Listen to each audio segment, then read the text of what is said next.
second tier to automatic first tier stars available in free agency this summer, and not a single damn one of them are talking about coming to L.A. to play with LeBron James. That's a problem.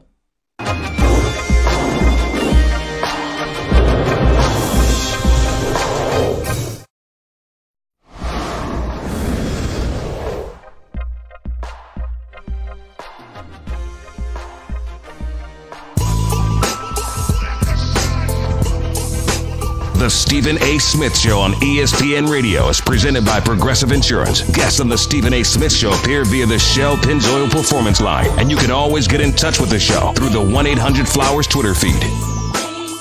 Ha-ha! The Stephen A. Smith Show is being brought to you by Wendy's, proud sponsor of the 2019 John R. Wooden Player of the Year. Plus, get triple action protection for optimal engine performance with Shell V-Power Nitro, plus premium gasoline. Always my honor and privilege to have my buddy on the line. He is the former coach of Virginia Tech. He is a basketball analyst extraordinaire, particularly on college basketball for ESPN. The one and only Seth Greenberg is on the line with yours truly. What's going on, man? How you doing?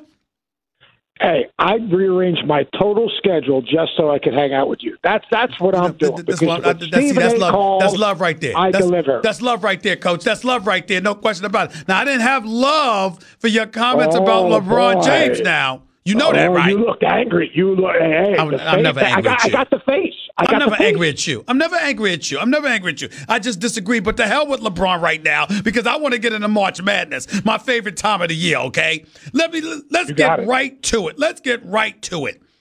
Is Duke worth being the number one overall seed in this entire tournament? Yeah, they are, because the only time they've been healthy, the time they've been healthy is lost one game at Gonzaga. That was early in the season, third game in 3 days with 4 freshmen starting. What they did in the ACC tournament, and look, they got by North Carolina, but yes, what they did in the ACC tournament and how they did it, the energy this dude brings, like everyone gets so caught up in the explosive second jumps and the 360s and the freakish breakaway dunks and the blocks. You know what I get caught up in as a coach? There's a very few guys that make everyone else better, that make the game easier for everyone else, but more importantly, there's even fewer guys that raise everyone's energy. That's such an energy giver that all of a sudden the enthusiasm, the focus, the intensity, and that's what Zion Williamson does.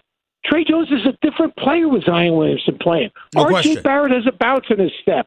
I mean, if you go right across the board, what he does is just different. I said it earlier. The dude is a genetic freak. Without question, Coach, but I ask you this question. Are you ready for this one? Is he the best player in college basketball? I mean, we know he's going number one overall in the draft, but I'm talking about as a coach, dissecting his skill set and what he brings to the table compared to the Ja Morants, compared to the R.J. Barretts and others. Is he the best player in all of college basketball? Yeah, he's the best player in all of college basketball. How about that bounce pass he threw in the break to Trey? I mean, who throws that bounce pass? Your last guy to throw that bounce pass at his size? Yeah. Magic Johnson. That was Magic-esque, that bounce pass. I mean, yes, more in college than I think he's going to be a really good pro. He's going to be number one pick.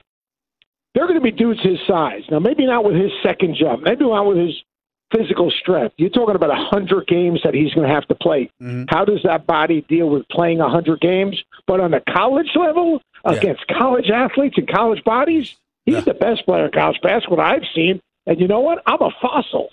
Mm. Wow. So you're talking ever. Are you saying that? Yeah, I've seen David Thompson was a freak. There's no doubt about it. What about Chris Webber? What about Chris Webber? As a freshman? Another level above right. Webber. Another level above Webber. Okay. Look, I would go to Walton. Mm. People forget how good Walton was. I mean, I would go to that lineage. The guys that I coached against the last 36 years or so, or now I guess 33, 40 years, I haven't seen anyone. Len Bias was close. Yes. People forget how good Len Bias was. Len Bias was a man.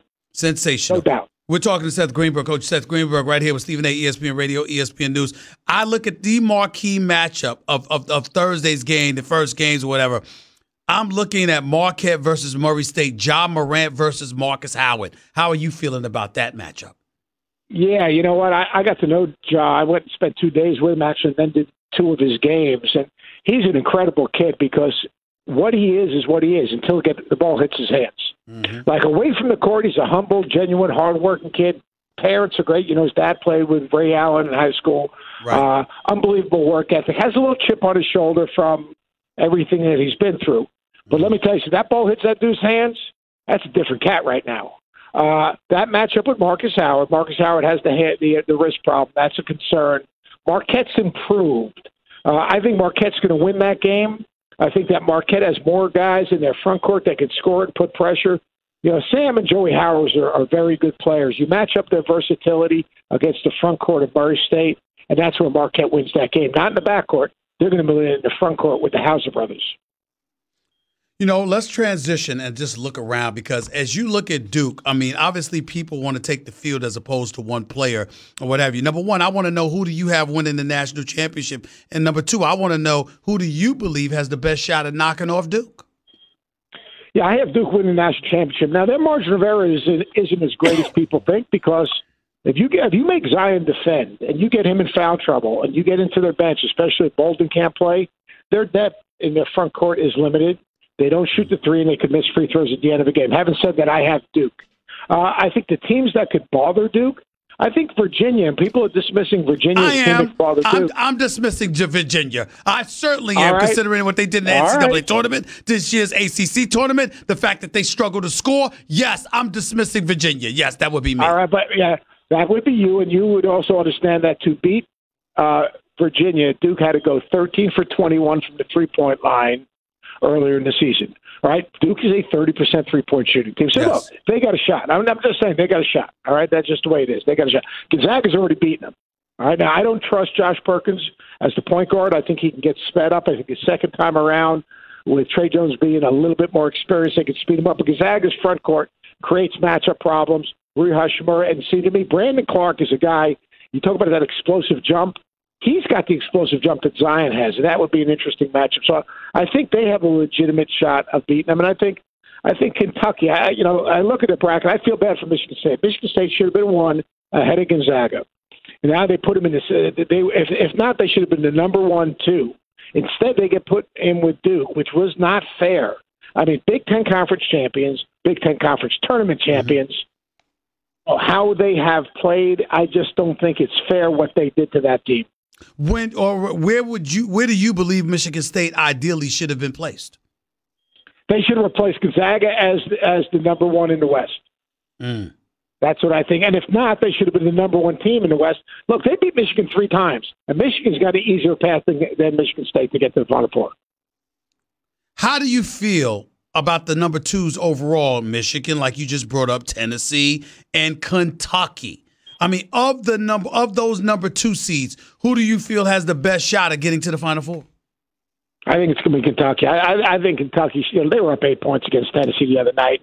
You know, they had a lazy close-up by Nick Richards in the corner that gave up the I watched that whole game, Coach. I got to tell you, I like Tennessee a lot. I like this kid Williams. He's a man amongst boys. I don't know what kind of pro he'll be, but on a collegiate level, he was a pro. They hit some big shots, and Kentucky couldn't shoot. That was my issue with Kentucky, Coach.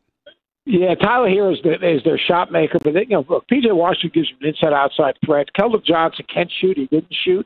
I just think that Kentucky's developed some depth. When Reed Travis went out, now he's back. Now all of a sudden, E.J. Montgomery's more confident. Nick Richards is more confident.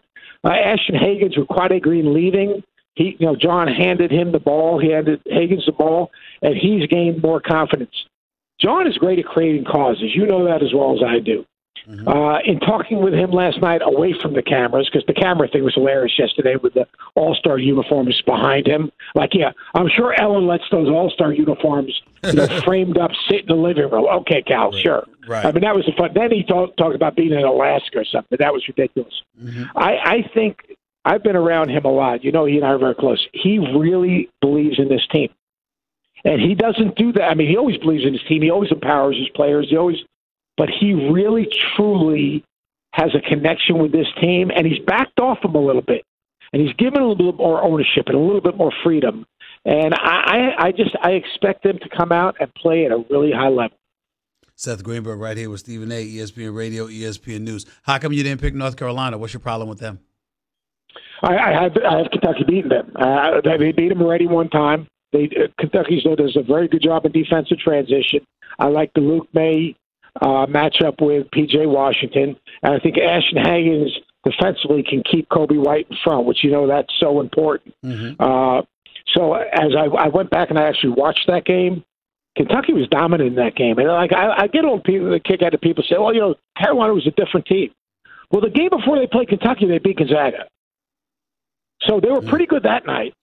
So why all of a sudden, Carolina then played Kentucky the next night and they weren't as good. So Carolina, I have them in my lead 8. Now I'm going to give you a couple teams you need to watch, though. Go ahead, please. Right? That was my next question. Don't buy all the Wofford stuff. They're very good, but look who they lost to. Everyone who was any good, they lost to. Oklahoma, Kansas, Carolina, everyone that you would say, and they lost by significant numbers. I like Seton Hall in that game. I think Seton Hall's got a hardness. Miles Powell, yep. Miles Cale. I think Kevin Willard's one of the most underrated coaches in the country. I'm not buying Buffalo. And I know they beat Arizona last year, and I love Perkins, and I love Massenberg, and I love how fast they play. They're going to play Arizona State in the second round. Conspiracy. Bobby Hurley against his former assistant coach, Buffalo, his former team. But it's like looking in the mirror. Like, the faster the game gets, the less you have to think, the better off Arizona State is. Arizona State, who I am not high in the Pac-12, but Arizona State wins that game. Yeah, but Buffalo's 31-3 though, Coach. 31-3. They are 31-3. All right, and they beat West Virginia. At a time, West Virginia was not very good. They beat Syracuse. At a time, Syracuse was not very good. They also lost games in the MAC, and the MAC's a good conference. But I'll tell you one thing: the athletes at Arizona State match up well. Zylan Cheatham and those guys. They match up well. Remy Martin, Lugan-Stewart. Wait till you see Lugan-Stewart. If you haven't seen that dude play, he's like an Alabama running back. He's like an Alabama running back playing basketball. And he plays for who? Arizona State. I'm telling you, will love that dude. I'm going to check him out. Coach, before I let you get on out of here, I got to ask you about Houston. 31-3. They were making a lot of noise on the national scene this year. What are we to think about this team? They're number 3 seed in the Midwest. Yeah, unfortunately, they're going to have to play Kentucky, and that's going to be a problem to go to the Sweet 16. They're very good. Their guard play is terrific. They rebound to defend. Armani Brooks can make shots. I think he's about 45 from the 3. Corey Davis can create separation. Gayla Robinson can run the show. Mm-hmm. Kelvin Sampson's done a great job with this team. On a neutral court, they're not beating Kentucky. Wow. Coach, always appreciate you. You know I'll be talking to you throughout the tournament, man. Thank you so much. Got it. And keep up the great work. I rearrange my schedule for Stephen A. You know I appreciate that, man. I appreciate You're my guy. Thanks a lot, buddy. You're my guy, too. I appreciate all of you guys. I love you, Jay Williams, Jay Billis, the whole crew. Of course, Reese Davis. Best. Thank you so much, Coach. Appreciate you, man. 888-SAY-ESPN. That's 888-729-3776. Back to your calls and more in a minute. You're listening live. Don't touch that dial. It's the Stephen A. Smith Show, ESPN Radio, ESPN News. By the way, you know what never goes out of style? Surprising a friend or loved one with a buy one, get one free